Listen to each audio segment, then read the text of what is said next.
Hey, what's up guys, it's Bakes here and thank you for joining me for today's video, which is my horror movie and horror collectible collection update video for summer autumn 2026. If you've been around on my channel for long enough now, you guys know how these videos work, just everything horror related that I've picked up over the past 6 months. As usual, I'll start the video by going through the horror movies because that is the biggest portion of today's video, as usual, but there's also a shit ton of collectibles to go through, so it is going to be a big video. So I don't want to waste any more time. As usual, we'll try to do it all in one take. And as you can probably tell guys, I am like really tired and I can barely speak. I just had a massive weekend out hitting the town with friends and everything, so I'm feeling admittedly very seedy, very tired. I honestly don't even really feel like speaking, but I mean, it's the time of year where these videos need to be put together, so you might need to bear with me a little bit. I'll try and keep pace, but I got the waters here and everything because, yeah, I'm just feeling that out of it. But without delaying any longer, let's get into it. I'm going to grab the first pile of movies here. Alright, so the first film here is I believe it's from '89, Phantom of the Opera. As I said, I think it's 1989. This is the version with Robert Englund as the Phantom. I heard a lot about this movie. I'd never seen it before, and it was a first time watch after picking it up. I'm not gonna lie, it didn't really hook me in. I'm pretty sure I actually fell asleep like coming towards the end of the movie, so maybe I'm not the right person to have the deepest criticism on it yet, especially after a first time watch and falling asleep, but wasn't really hitting the niche for me the first time around, but whatever. This was a cool set to find. It is the Class of Nuke 'Em High trilogy, so it doesn't have the Return to Nuke 'Em High series of films, but it has the first three. So you've got Class of Nuke 'Em High, Class of Nuke 'Em High 2, The Meltdown, and Class of Nuke 'Em High 3, The Good, the Bad, and the Subhumanoid, just all in this nice thick trauma set. This was a really cool find because I didn't even know that there was a box set with all three movies in it. I was actually just trying to find the first Class of Nuke 'Em High movie, and I found this online, so there you go. Very cool. I'm actually still yet to get stuck into the movies, but it's nice to know that at least I have the three movies there, so if I want to get on a roll and binge them, I can. Now, I did a video going through a good portion of these movies, but these are all from Scream Team Releasing. We have The Witching Season. This was an interesting one. I did get around to watching it. I was thinking of holding back till Halloween because most of the segments are Halloween related, I think.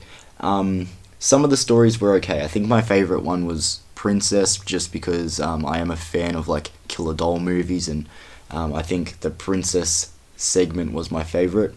I guess I didn't really specify it's a anthology, but yeah, it's actually done quite different because it's almost like you're watching a TV show because the stories don't roll into each other with a wraparound or anything like that. It actually has like an opening and closing like segment like between each story, so it kind of feels like a TV show, but interesting. Like I think I mentioned it, this whole pile, I think, and this one as well, is from Scream Team Releasing. I told you guys, my brain is fucking fried. We have Street Edge Kegger. Haven't got around to watching this one yet, but should be interesting. You know, obviously, if you know what straight edge means and whatever. I don't know, I kind of feel like I could be getting into something like Green Room, for example, if you've ever seen that movie.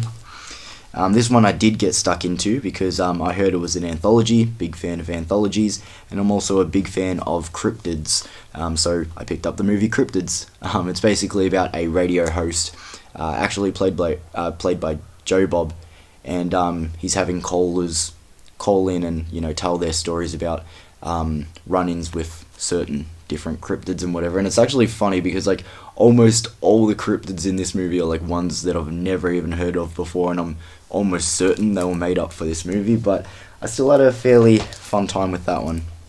Now this one I am hanging on to for Halloween time, but we have 1031 Part 2.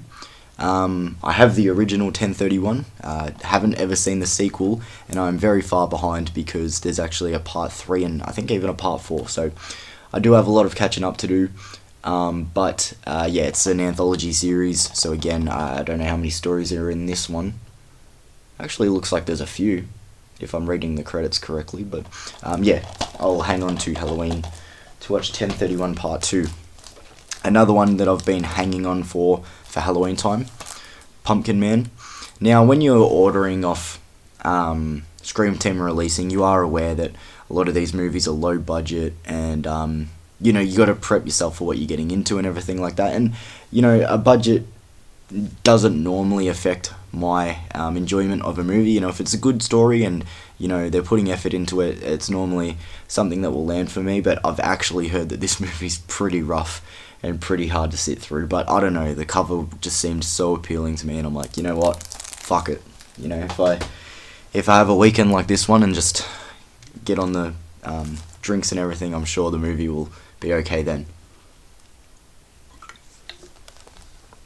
Yeah.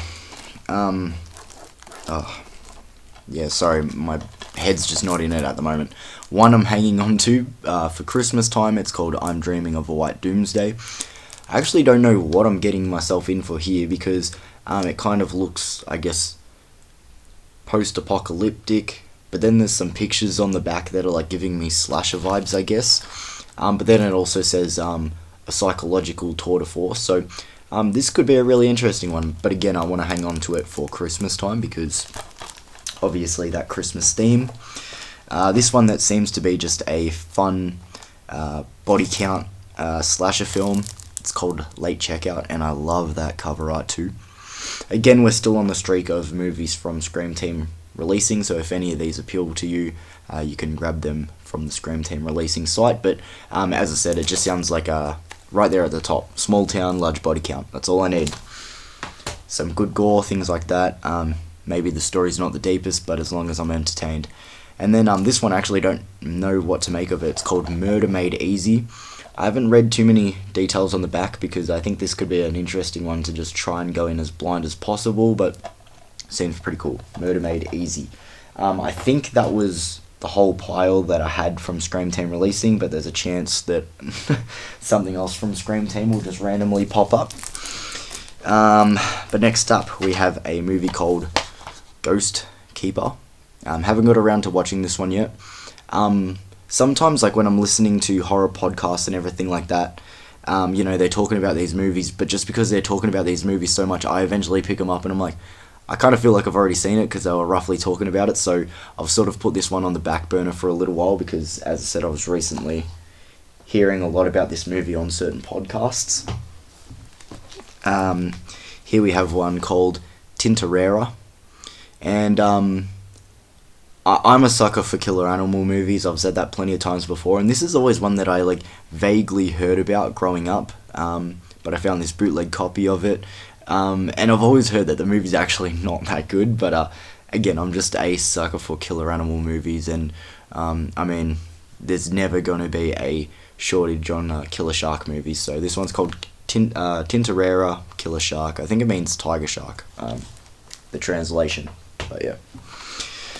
Here we have the classic Alligator People from what year? I want to say 50-something. 59, there you go. This is one I've actually seen plenty of times before. I really do like Alligator People. Sort of has the tone of a movie like for example, Hiss, if you want to pronounce it like that. Just like a mad scientist movie turning people into alligators, and yeah, I don't know, it's a fun time. Like, it's nothing overly impressive, but, you know, a short run time, black and white goodness, you know, it's cool. This is one I actually haven't rewatched since picking it up, but it's one that I have seen before. Would You Rather? Sort of like a movie about all these people stuck in, you know, unfortunate scenarios, like they need money or they need trips to the hospital or something like that, and they get invited to this dinner where, you know, their wishes can be granted, but they need to play a game of Would You Rather, and the punishments aren't, you know, very rewarding. But yeah, cool movie. Yet to give it a rewatch since picking it up, but I will do. Found a bootleg of Anthropophagus, and the weird thing is, I think I found this bootleg long ago, but I don't think I showed it off in a previous collection update video, but there you go, Anthropophagus. In case I have already spoken about this movie in a previous collection update video, I'll just leave it there. I picked up one of my favourite movies from the year it came out. I think this one would have been 2024. Strange Darling. Strange Darling was a very creative, very cool movie.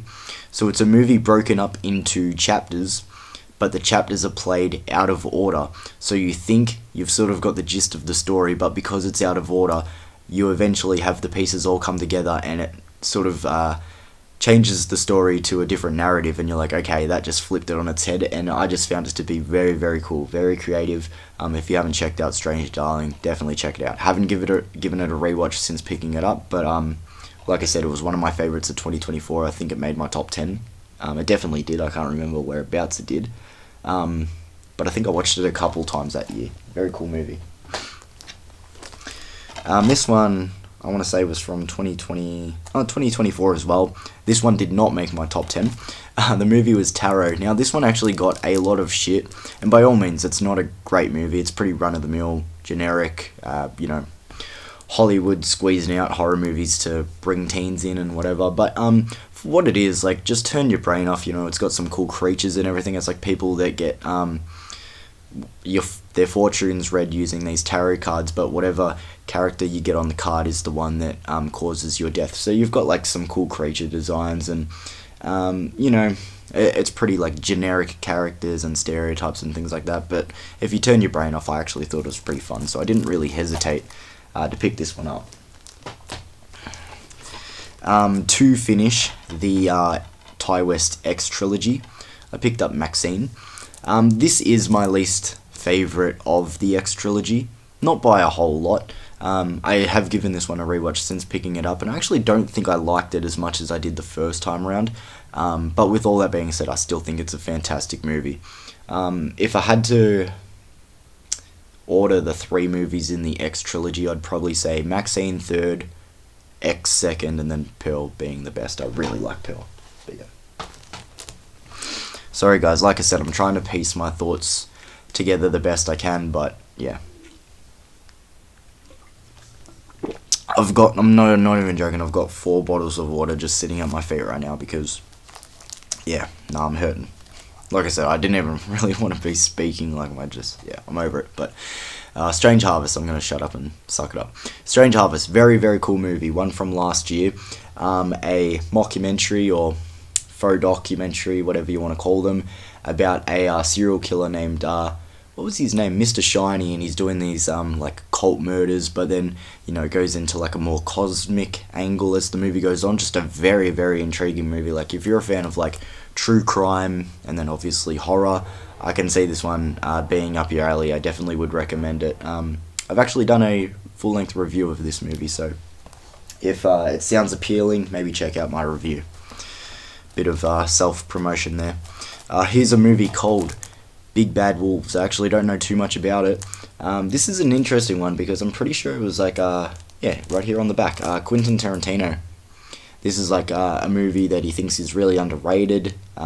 He recently did like very high praise on this movie, and I think it's like sort of gone under a lot of people's radar. So when I saw that this movie was getting a re-release or hitting shelves, jumped on it straight away. But yeah, still yet to watch it, but it should be a fun one. Alright, let's do a box set. Here we have another box set. What was the first one I did? Class of Nukem High. Here I have the Masters of Horror, the Masters of J horror set. So, old Japanese horror movies. I just sort of kept them together in here, even though when I put them on my shelves, as I do with all my movies, I'm going to split them up anyway and put them alphabetical. Don't know much about any of these movies. I haven't seen any of them. Some I do know more than others, but here we have a movie called Premonition.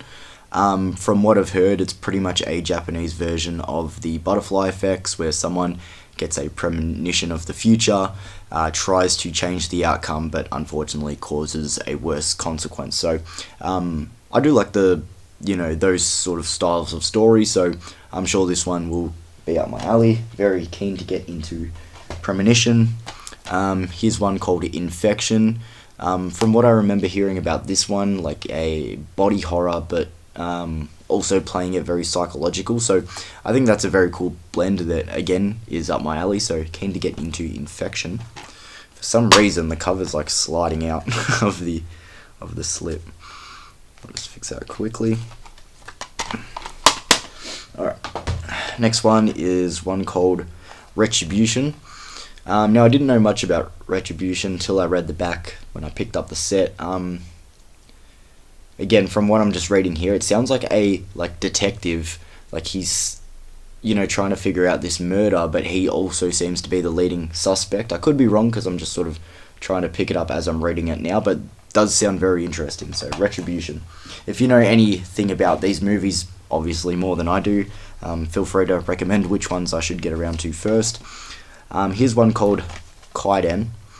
Now, I originally thought I had seen this movie, but thinking back, I'm certain that the movie I'm actually thinking of was a lot earlier. So, yeah, I guess I will be going into that one blind. Here's one called, I'm going to butcher this bad, Koifu. Yeah, that was probably terrible. Yeah, do not know too much about this one. Okay, so yeah, I remember reading the back of this one. It's interesting. It's got a lot of different angles. It's talking about cursed videotapes, investigations, brain experiments. So it seems to have a little bit of everything. I don't know how you would pigeonhole this one, but again, if you've heard anything about this movie or you have seen it, let me know if it's one I should put to the top of the pile rather than further back. And finally, one called Reincarnation. Pretty sure it was about again, I haven't seen it, just reading the back here, an actress who is lands a role in a film series based upon real murders, and as she's learning about them, she's realizing that they're getting repeated around her in present time. So this one could be another interesting mystery horror. Sounds cool. Alright, let's go through this pile now. Okay, so I picked up The Conjuring 4, The Last Rites. I've been one to say I'm not massive on the Conjuring universe. I think the first two Conjuring movies are genuinely very, very solid. And don't get me wrong, there's a handful that have been sprinkled through that I actually don't mind. I like the Annabelle sequels. I don't like the first two. And yeah, that's probably about it that I care a little bit for. I'm not massive on this movie, but I picked it up to say that I own the whole Conjuring universe. Here's one called The Conspiracy. This is one that I always see on streaming, whether it's Netflix to Tubi even, it just always seems to be on streaming. Never picked it up, but I found a chance to pick it up on physical, so I'm like, okay, cool. We'll get around to it. There's surprisingly, I was talking about all the Halloween horror movies that are in this pile, but there's also a lot of Christmas ones, and here's one here, the Silent Night, Deadly Night remake. I actually had a lot of fun with this remake. I think it's been one that's been very decisive, because there is you can tell it's a remake of the original, but there is a very unique twist that they throw in there where you go, okay, that's how it separates itself. And I think that's the thing that divided a lot of people. But just because this one's doing it different doesn't mean that the first one's going anywhere. And you know what, I thought this one was fun. It was the only time I'd seen it was when I went and watched it in cinemas last year, so cool to pick it up on physical. Had to pick up Alligator. Again, I'm a big fan of animal horror movies. Alligator, funny enough, was actually not one I grew up watching. I actually saw this one fairly late in life. So with all that being considered, it's not really one I have nostalgia with or a massive love for necessarily. But again, I just love animal horror in general, so it probably gets a little bit more of a favour just for the sake of that. Here we have the original Don't Be Afraid of the Dark TV movie. Yeah, I think this one's fun. I wish I liked this movie more. I think just sort of going into it, I'd heard certain things about it. I actually had never seen this movie before, but picking it up, I've actually watched it twice since picking it up, because the first time I just feel like it's a short movie. It's only 74 minutes, so the first time I watched it, I'm like, okay, like I liked it. Maybe I just didn't have it all sink in the first time around. Watched it again and sort of just hit the same. So I think maybe I just need to give it a rest before the next time I watch it again. Here we have my second favourite horror movie of last year. Yeah, I think so. Together. Yep. I am massive on body horror. If you've been watching my channel for a long time, you guys will know that. And I love, like, nature movies where, like, you know, there's not a deep explanation to why. Sometimes that's just how it is in the world. Nature turns on you, and it's sort of a mix between body horror and just nature turning on you. And yeah, I think this movie's very, very cool. Very cool movie. Like I said, it was my second favourite of last year. Now, here's one that a lot of people, they say, is it horror? I think most people are probably in the camp of saying that it's not. But if you really break this movie down, like, it goes in some really dark places.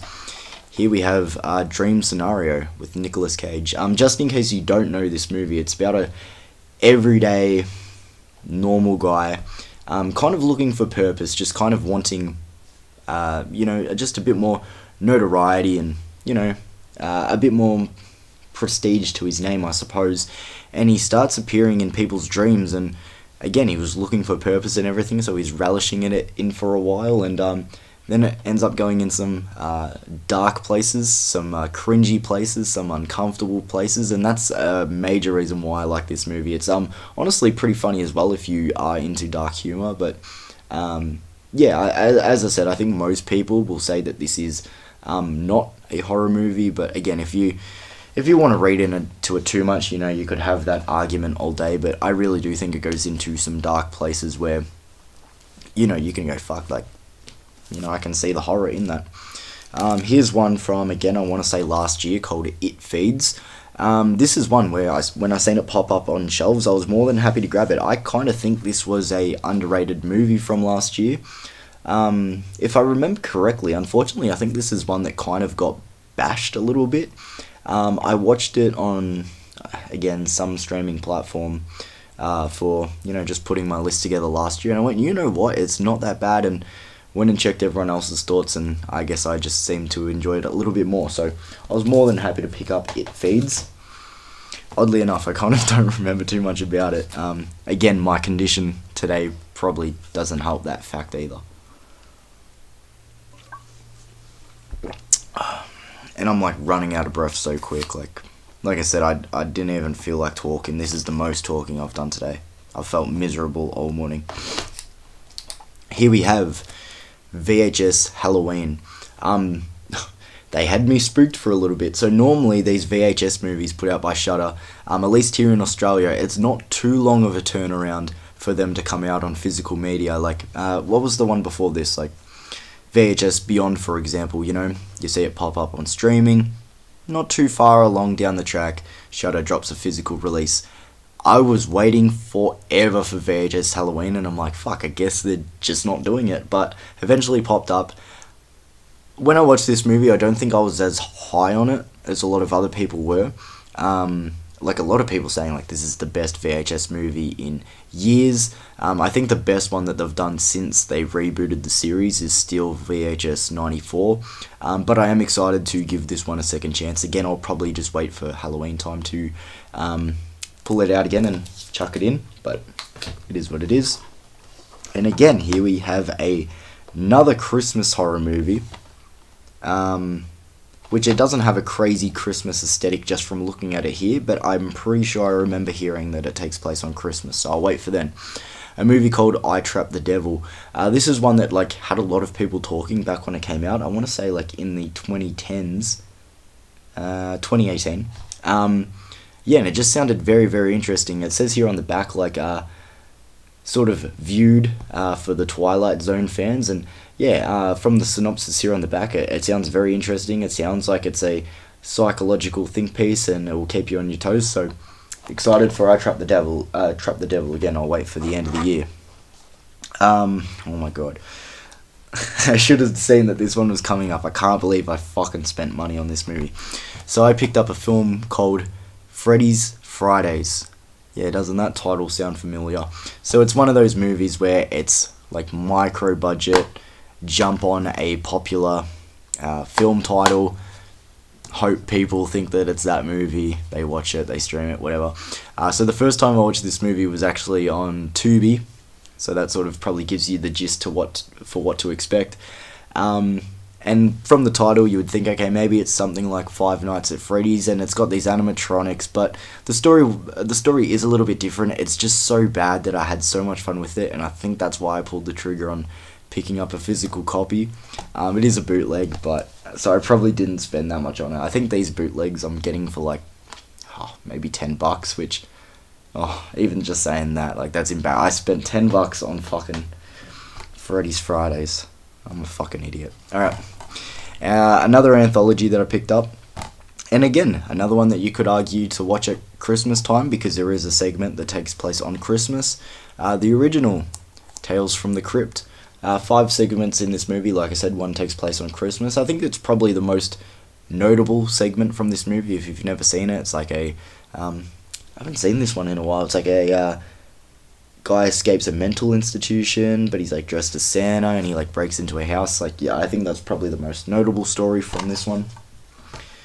Let's do this pile, because this is actually a very cool one. So, you know, those that have been following my channel for a very long time, you guys would know majority of the big main horror franchises I have, but there is one that I've been struggling to find this series for a very, very long time. And now I'm happy to say I think I'm only missing one of the movies in this franchise. I picked up pretty much all of the Hellraiser sequels. So I already owned the first 2 Hellraiser movies and the remake that no one really seemed to like, but I do like it. But anyway, just could not find copies of any of the sequels, which sucked because we all love Hellraiser. Just unfortunately, sometimes here in Australia, it's a kick in the dick to try and find them on physical. So we have Hellraiser 3, Hell on Earth. Most people will know these movies, so I'll just go through it quickly. I'm not even sure if they're in order, but Hellraiser Bloodline, Hellraiser Deader, Hellraiser Hellseeker, Hellraiser Hellworld, Hellraiser Inferno, and finally Hellraiser Revelations, where you just look at the cover and you go, where the fuck is Doug? So if I am correct, I could be wrong, but I'm just missing Hellraiser Judgment, that means, but yeah, that would be right. As I said, I've got the first 2, I've got the remake, so I think it's just Hellraiser Judgment I'm missing. Someone will correct me in the comments if I'm wrong. Alright, we're not even done yet. Let's keep the pile of horror movies coming. And of course, I put the pile too far away from myself. Okay. Keeping up the stretch of Christmas-themed horror movies. Here we have Black Xmas. Black Christmas, the first remake, because the movie's been remade twice now. I mean, it's very hard to top the original Black Christmas, because that is a fantastic horror movie, and this one's done a lot more, like, it's so of the times. This one's from like 2006, and you can just fucking tell it's going a lot more like grimy, and like it's fitting the aesthetic of the movies that were coming out that time, you know. Billy in this movie, you'll remember it because he has fucking yellow skin, which is one of the all-time choices, that's for sure. And he's making like flesh cookies and stuff. It's a lot more like gritty and grimy. They're trying something different. As I said, not as good as the original. This is a movie that I had seen before, but even after picking it up, I wasn't waiting for Christmas time. I'm like, I just need to rewatch that movie again. And we got another Christmas. I'm pretty sure this movie took place on Christmas. It's saying here on the back, New Year's, but I guess Christmas isn't too far away from New Year's. A movie called The Children. This is one for like the longest time. I always had chances to pick it up. Eventually just sort of went off shelves and out of print here in Australia. So when I stumbled upon this copy, ate it up. So there we go, The Children. I think most people are probably aware of that movie. From what I remember, it's like a virus movie, kids getting infected, killing their parents, the usual. One called The Well. I actually don't know too much about this movie, but I'm not even joking, the sole reason I picked this one up is because Lauren Rivera is in this movie, and I love her in the Terrifier series. Like, obviously Art the Clown is the face of that trilogy, and there's no arguing that, but Lauren Rivera, really is like the other side of the coin for the Terrifier series. And just knowing that she was in another horror movie, I really don't know what to expect from this movie. I haven't heard too much on it, if it's any good or not, but just knowing she's in it, I wanted to pick it up and yeah, check it out. Big fan of her.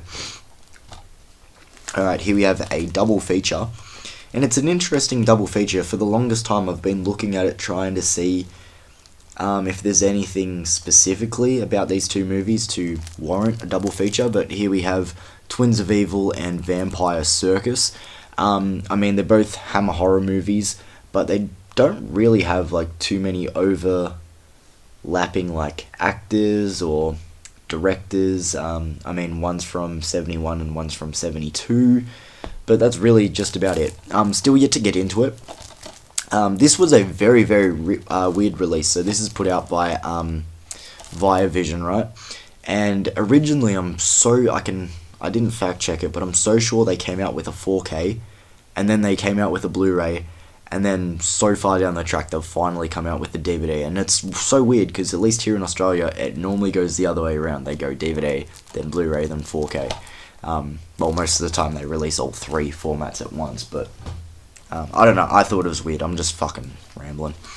Another Shudder movie that, again, I was kind of waiting on, not as much as VHS Halloween. I was like legit scared that they were just not going to release VHS Halloween. But this one, again, we were waiting a little while for. Good Boy. This is one that had a lot of people talking. It's the horror movie that takes place from a dog's point of view.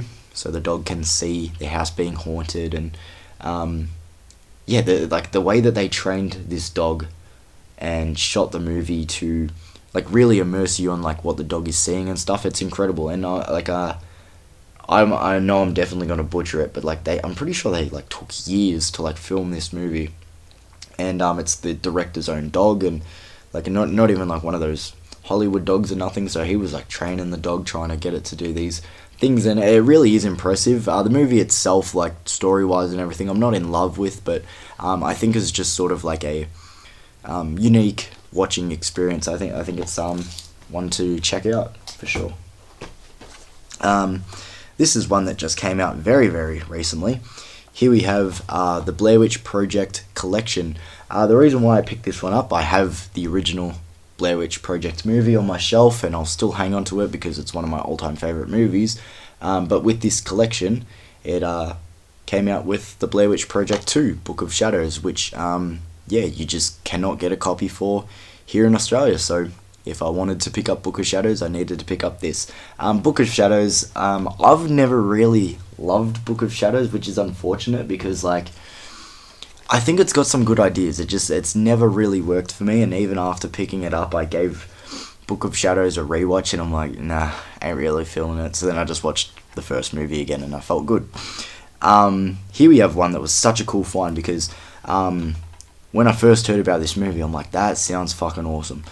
It's a movie called Mulberry Street. I'm pretty sure this was part of like one of the 8 films to Die For sets. I say one of because like they were doing them for years. Like they came out with the first 8 films to Die For, and then there was a follow up. I'm not even sure. I think they stopped doing them long ago. But it's like an infection movie, but people are turning into like rat monsters and stuff. Like I'm so interested to get into Mulberry Street. Like really, really excited. Again, just because I'm a completionist of franchises, or in this case kind of a trilogy. Oh no, I guess you could say a franchise now because they had a reboot. But I'll Always Know What You Did Last Summer, the third movie in the I Know What You Did Last Summer series. I haven't seen this movie in a very, very long time, but like it surely can't be as bad as what the reboot was. Like, I'm really struggling to remember this movie. I know I'd seen it, but that reboot fucking sucked. Here we have Toby Hooper with Mortuary. This is in that weird period where, like, you know, long after, you know, highlights of Texas Chainsaw Massacre, or even Poltergeist, if you want to argue that he did it, Eaten Alive or whatever, you know, one of his more modern films from... Can't find a year here, but yeah, keen to get into Mortuary. Yeah.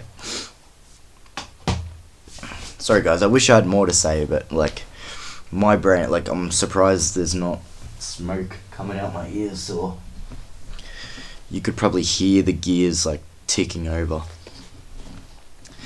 Alright, now this one was my favourite horror movie of last year. Here we have Bring Her Back from the Philippou brothers. Raka Raka, if you're familiar with them on YouTube. Just speaking of which, like, YouTube directors, which is a term that, like, I think is weird, because it's like, oh, they're YouTubers that decided to become directors. I think a lot of them had aspirations of making movies, but, you know, I just think it's so impressive, the wave that we're seeing come through now. You know, like I said, you've got the Philippou brothers, you've got Curry Barker, who did Obsession, you've got Kane Parsons, who did the Backrooms, and you know, there's so many more. Chris Stuckman, like fucking Markiplier did a movie this year, but the Philippou brothers, they are smashing it. Like, Talk to Me, Bring Her Back, just anything that they put their name on, like, oh, trust me, I'm gonna be there. And Bring Her Back, great movie, and gave it a rewatch like last week, and still just fantastic. So bleak, so bleak. Here we have Wrong Turn 5. I was actually talking about the Wrong Turn franchise not too long ago, and I was talking about how I was surprised that I actually hadn't got all the films in the franchise, so I had to pick up Wrong Turn 5, of course. Here was a really cool find, and I'm not even joking, I didn't even know it had a release here in Australia. A movie called Funny Man. Now, there's only one person I've ever heard speak about this movie, not even just speak about it, like have a copy of it or anything, is Mood616. I talk about his channel all the time. Go and check him out. He's awesome. He's literally the only person I've ever heard talk about this movie. So when I came across this movie online, I went, I gotta fucking have it. Unfortunately, I watched the movie. I don't really like it as much as he did, I suppose. It's about like these people who move into a house, and like this like little demonic jester lives there, and he like starts doing things to him. It like plays like very much into comedy. Unfortunately, I don't think the movie's very funny at all. Like, this was honestly kind of a slog to get through. I don't know, maybe I was just in a bad mood on the day, but like, oh yeah, that was hurting me. Which sucked, because I'm like, oh, this movie, like, it's so rare. I've never seen like a copy of it whatsoever. And then I'm like, oh, it kind of smells. I don't know, maybe my expectations were just too high. Ice Spiders. I mean, how do you lead into Ice Spiders? One of those Sci-Fi Channel movies, I'm pretty sure, if I remember correctly.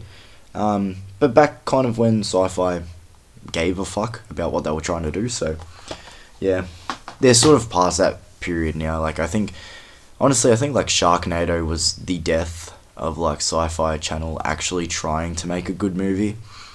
Like, Sci-Fi Channel from the early 2000s, like even like late 90s, that was the shit. Here we have one called The Barons. Now, this is one I'm excited to get into, but I am cautious. Again, I like cryptid horror movies. This one is apparently about the Jersey Devil. From what I've heard about this movie, I just feel like my expectations won't be hit, so I haven't rushed to this one, which normally, again, when it comes to cryptid horror movies, I would be, but yeah, I've oddly been sitting on that one for a while, but I'll get around to it. We spoke about the original earlier, but here we have the remake to Don't Be Afraid of the Dark, which yeah, I'm keen to get into, especially since, like, as I said, I watched the original back to back, and I'm like, okay, like, let's see what this remake does different, because actually I've never seen it. Which, oddly enough, me and my brother used to talk about this movie a lot, because I remember the primary school that me and my brother went to, a girl from his class actually auditioned for this movie, and she didn't get the role, obviously. I went to what's her name? Bailey Madison. She was a really good child actress back in the day when this movie was coming out and whatever. But yeah, we used to talk about that movie because, yeah, a girl in his class auditioned for that role, which is pretty cool. Here we have one from a couple years back that I never got around to watching, but a lot of people were saying that it was actually an underrated hidden gem. So this is my chance to check it out. One called Double Blind, about a pill that has the side effect of when you fall asleep, you die. So I think it's like all these people trying to stay awake after, being subjected to like pill testing, I suppose. And yeah, they just got to try their best to stay awake. So yeah, I haven't seen it, but yeah, it sounds pretty interesting. Here we have the remake with Rebecca De Mornay of Mother's Day. I picked this one up. I remember I picked this one up specifically, but I don't know what the fuck I picked it up for. Normally when I'm picking up something, it's because like there's something going on relating to that movie. I'm like, okay, that's why I need to pick it up. I remember it came in the mail and I'm like, what the fuck did I pick this up again for? But either way, Mother's Day, just rambling again. Again, just keeping up the vibe of killer animals and killer insects. Here we have Empire of the Ants. Never seen it. What is it? I thought so. H.G. Wells. From 77, I think. Yeah, 1977. So, throwback creature feature, probably a lot of miniatures and things like that. Never seen the movie, but keen to give it a run. They do more than ruin a picnic. There you go. Pretty cool. Alright. And last for the movies, here we have another made-for-TV film, but again, one I actually haven't seen. Are You Alone in the House? I had to stare at that title, saying it then, because I always butcher it. I always say, like, are you in the house alone? Or, wait. Oh, that's what it is. Are you in the house alone? What did I say before? See, I'm telling you. I'm not fucking right. I haven't recovered yet. But yeah, made-for-TV movie. Oh, actually longer than, I guess, what you would expect for a made-for-TV movie. It's like, it's almost an hour 40. But yeah, seems interesting. Cool. Alright, before I go into my collectibles and horror-related stuff I picked up, just a couple of Scooby-Doo related things, because, I love my Scoob. What's New Scooby-Doo Volume 4. I think this was the last volume I needed for my What's New Scooby-Doo collection. And this is the rendition of the show. I've spoken about it many times that I watched the most growing up. This one's got some good episodes. I remember the actual Mummy episode itself, the one here on the front, being actually one of the scarier ones for this era of What's New Scooby-Doo. I've always liked the Baseball Spectre episode. This is the one with the giant Shaggy, I'm pretty sure as well, the 30-foot Shaggy monster. And a Mongolian Deathworm. There you go. I remember that one. So yep, Volume 4 of What's New Scooby-Doo. And then I also picked up the Scooby-Doo live-action reboot sequel called Scooby-Doo Curse of the Lake Monster. So, like, the original live-action Scooby-Doo movies with, like, Matthew Lillard, Sarah Michelle Gellar, Freddie Prinze Jr., and Linda Cardellini. Like, those movies I watched religiously growing up.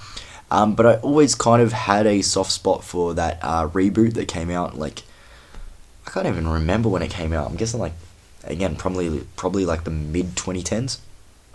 I always had a soft spot for that one. Like, a lot of other people gave it shit. I'm like, it's not that bad. I got to a ridiculously old age and never knew it had a sequel. So I watched this maybe like a couple of years back, and it's kind of not good. But because, again, I just have a soft spot for Scooby-Doo. I'm like, yep, fuck it, grab it. It's like these frog monsters, I don't know. Again, I didn't really like it, but, pretty cool. Alright, I'm going to try and keep the pace up because, again, just not in the mood. I'm ready to go to bed. Horror collectibles. First thing I'll show you here is picked up a new phone case for my, I got a new phone as well, iPhone 17, but just some horror-related spines along here. We've got Carrie at the top of the phone there. Night of the Living Dead, Jaws, Hellraiser, Dawn of the Dead, Psycho, Alien, The Thing, Evil Dead, Texas Chainsaw Massacre, Friday the 13th, Nightmare on Elm Street, Halloween, And then again, at the bottom, you can't really see it, but it's The Exorcist. So there you go. Picked up a new phone case. Oh, fuck this hoodie. That's right. I got this Beetlejuice hoodie as a present from my brother. Yeah, for Christmas. It has got Beetlejuice on the back of it. Just his face.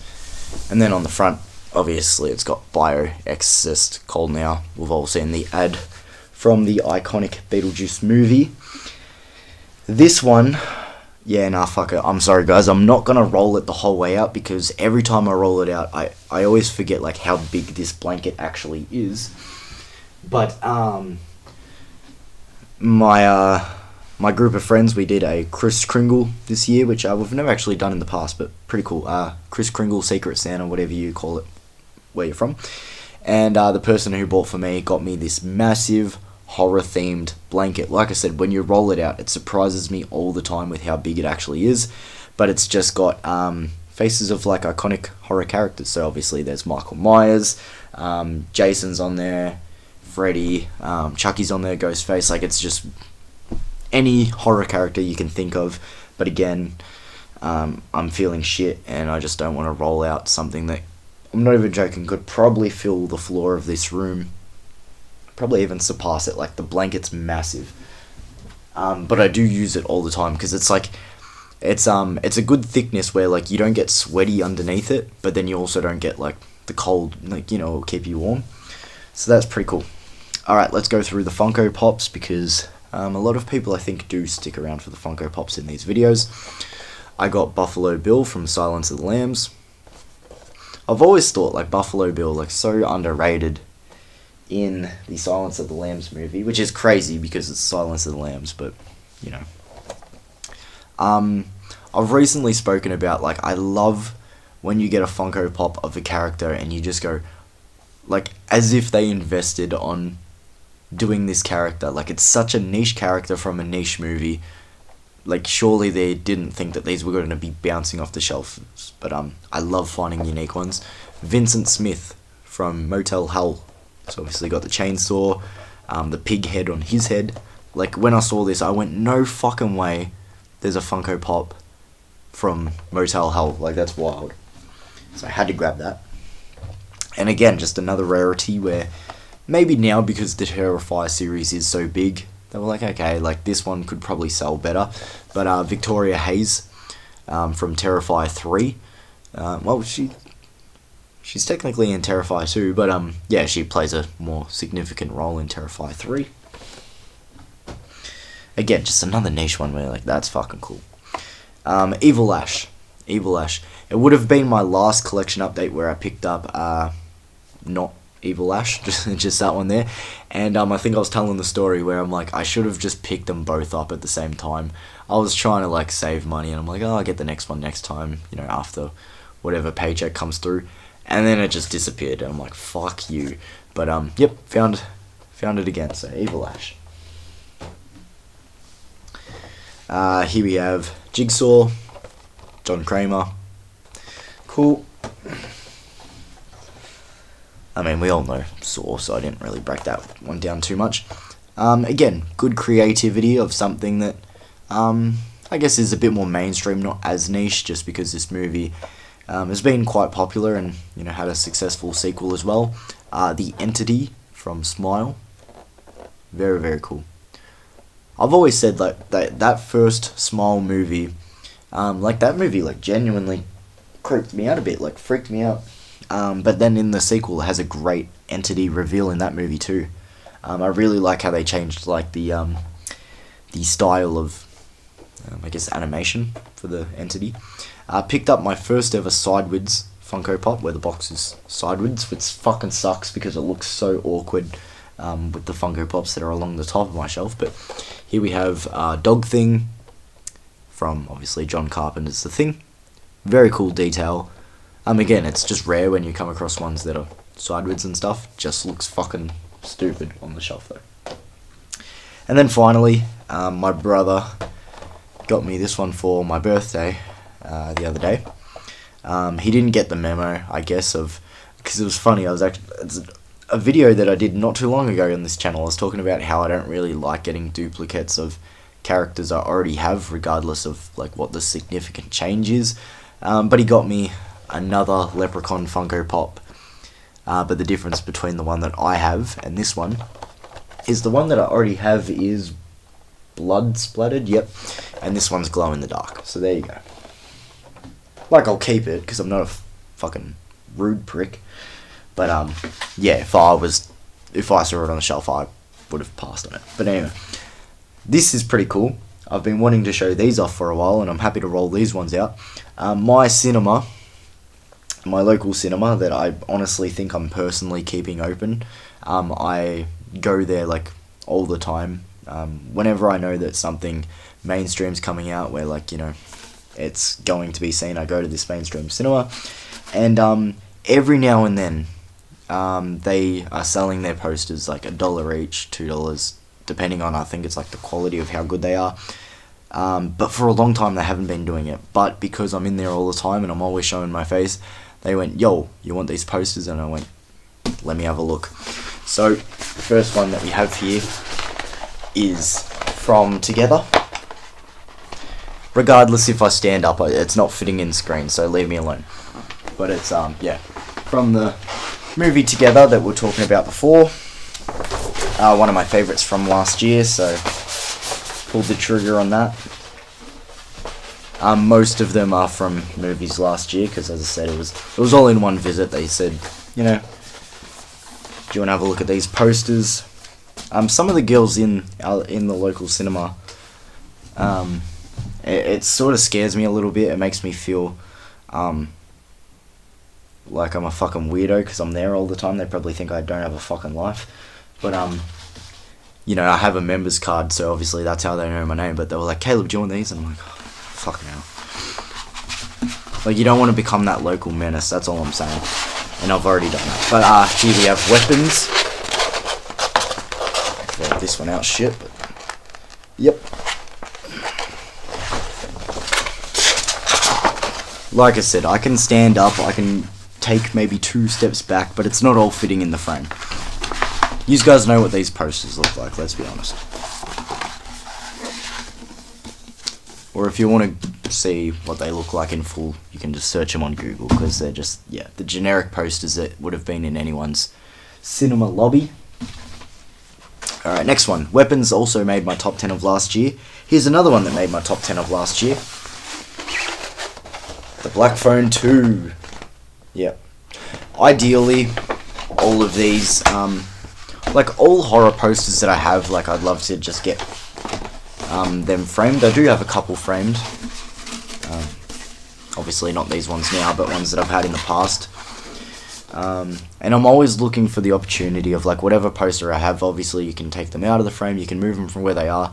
I'd love to just get as many of them as I can signed, chuck them back in the frame. Like, that would just be so cool.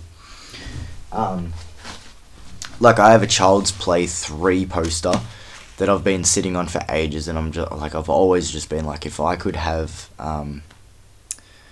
Brad Dourif like sign that, that would just, oh, that'd be my shit. Now here's a movie that did not make my top 10 of last year, but I liked the movie and I think the poster goes hard, and it's the movie.